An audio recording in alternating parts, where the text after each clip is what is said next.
వివరాలు తీసుకోండి. వాళ్ళకి ఏం సాయం చేస్తుందో ప్రభుత్వం. తెలంగాణ రాష్ట్రం ఏర్పడ్డ తెల్లవారి నుంచే వ్యవసాయ రంగమే ప్రధానం కాబట్టి వ్యవసాయ రంగం పైన దృష్టి పెట్టి కేసీఆర్ గారు మళ్ళీ ఒక విశ్వాసాన్ని ఇచ్చి భారతదేశాన్ని మొత్తానికి దిక్సూచిగా తెలంగాణ వ్యవసాయాన్ని తయారు చేసి మళ్ళీ ప్రతి ఒక్కరు తిరిగి వచ్చి వలసలు పోయిన వాళ్ళు వచ్చి ఊళ్ళలో వ్యవసాయం చేసుకునే పరిస్థితి కల్పిస్తే 3 నెలలు కాకముందే మళ్ళీ రైతాంగాన్ని సంక్షోభంలో నెట్టి వ్యవసాయ రంగాన్ని నాశనం చేస్తున్నారు.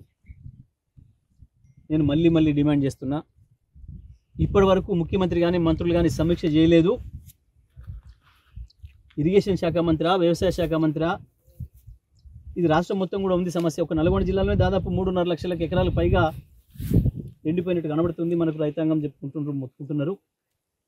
ఇది రాష్ట్ర వ్యాప్తంగా కూడా ఈ సమస్య ఉంది కాబట్టి వెంటనే సమీక్ష చేయాలి, అధికారులకు ఉత్తర్వులు ఇవ్వాలి, నష్టపోయిన రైతాంగం గురించి ఆలోచన చేయాలి.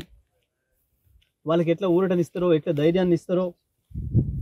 నేను మీలాగా లక్షలు ఇవ్వండి నేనేం డిమాండ్ చేయడం లేదు, నోటికి ఏది వస్తుంది మాట్లాడడం లేదు.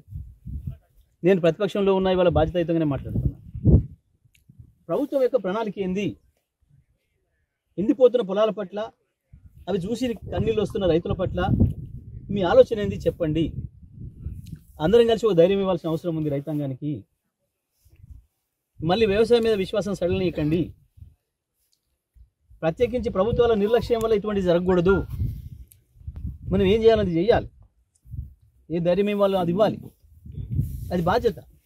ప్రభుత్వంగా మీది కావచ్చు, ప్రతిపక్షంగా ఒక పార్టీగా మాది కావచ్చు.